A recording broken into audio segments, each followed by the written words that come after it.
क्या करना है? Krishna Mataji. Hare Krishna Prabhu. Welcome to the Bhagavad Gita session this morning. With the grace of Guru Maharaj and the guidance of Jagannath Prabhu. This is the first attempt I'm giving a class. I seek the blessing of the Lord Krishna and Krishna Chandji and Radha Rani, Jagannath Baldev Subhadra, Narsim Dev and Prahlad Maharaj, Giri Govardhan, Saligram Ji, Vaman Dev, Panchatattva, the Chek Goswami, and the Guru Parampara. I'm a bit nervous. Please bear with me. The prayers. Prabhuji, I'll start the prayers. Yes, Hare Krishna. Yes, Hare Krishna, Prabhuji. Om Agyana Tirmanjasya Gyananjaya Shalakaya Chakshuyan Militam Tashmeshi Guruve Namaha Namo Om Bhishma Padaya Krishna Pishtaya Bhutale Srimate Bhakti Vedanta Swami Iti Namine Namaste Saraswati Deve Gauravani Pracharine Nirvishesha Shunyavadi Pashate Shritarne Jai Shri Krishna Chaitanya Prabhu Nityananda Shri Advaita Gadadara Shivasadi Gauravakta Vrinda Hare Krishna Krishna Krishna Hare Hare Hare Rama Rama Rama Hare Hare. Hare. Shivaka. Prabhuji, should I read the shloka now? Yes, Mataji. Yes. Yotsamana vekshaham ya itra ikratata samgataha dhitrashtraya durbodhi yuday priya chiktashvaha. Let me see those who have come here to fight, wishing to please the evil-minded son of Dhritarashtra. Chapter 1 is very, very underrated. But as we've seen in all the previous shlokas, that it has given us the reason why this battle has occurred, what was the purpose of the battle, and an insight to every character who is taking part in the battle. This verse, the first 23rd verse of the first chapter, it gives us the gist of all the previous verses. We have a very confident Arjuna who is ready to fight, and he wants to see for himself that all those who have gathered to fight against him. Seeing is believing, as they say. And we have the infallible Supreme God, Krishna, who draws the chariot. He plays the role of a chariot. He's Bhakt Vatsal. And then here we have Bhishma Pitama. He's fighting the 4th generation. Out of duty, he's with Duryodhana. He's a Mahajan, but still he's taken sides with the Dhritarashtra. And then we have Dronacharya. The character of the person is given. He even teaches Dhrishtadyumna the marital arts, knowing that he's going to be the cause of his death. And now we have Durbuddhi, Muda, anxious Dhritarashtra. He has encroached the kingdom of the Pandavas, and he refuses even to give 5 villages to Yudhishthira, who is the rightful heir of the kingdom. Prabhupada says that you cannot encroach anybody's property. What comes to you should be received as prasadam. What is sanctioned will come to you, and it will come to you with sorrow and happiness, but you have to receive it as prasadam. The Dhritarashtra, as we know, he doesn't even correct Duryodhana, who, as we've seen, who's has turned no stone, he's left no stone unturned to kill the Pandavas. He's poisoned them. He's wanting to burn them. He's wanting to kill them. And still he's hand in gloves with his son. He never corrects his son, who is under the shelter, who is under the guidance of Sukuni, who's got his own ulterior motive to fight. There is a saying that if you spare the rod, you spoil the brat. I would like to share with you a small story which I used to hear when I was growing up.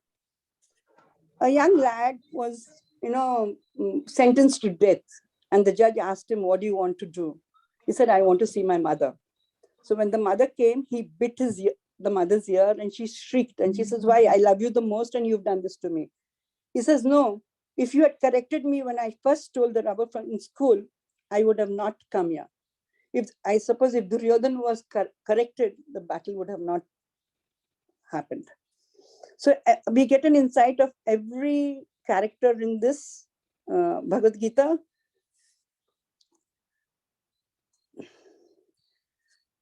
And as we know, karma will not spare anybody. It's like a cow which will hunt for its calf amidst hundreds of other calves and other cows.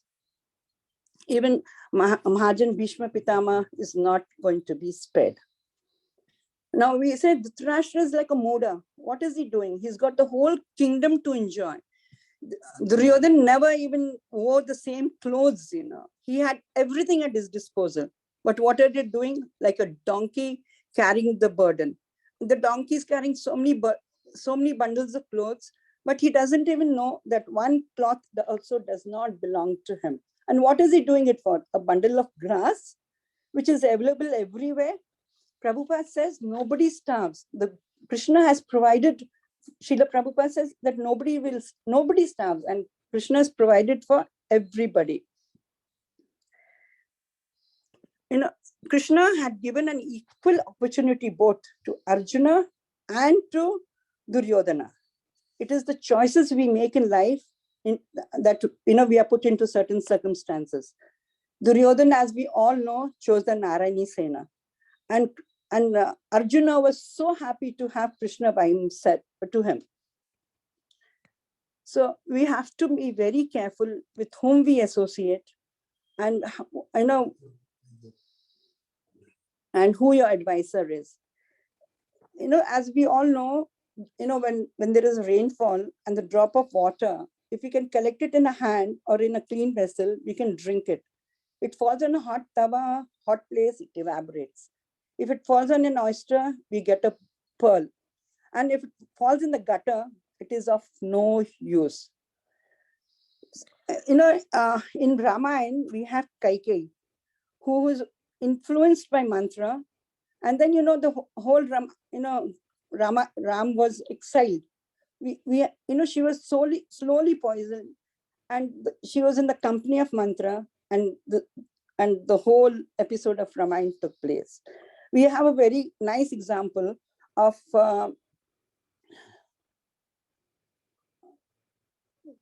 Narakasura. He's the child of Mother Earth and Varahadev. But he gets in association with Murasura. What happens? He is called Narakasura. Narakasura, in spite of being a child of the divine couple. And Lord Krishna kills Murara Asura, and he's named Murari. Now we have Mrig Ari. He is a hunter. Mrig means animal. Ari means enemy. He is Mrig Ari. And what happens? He comes in association with Narada, and he turns completely, and he becomes a devotee.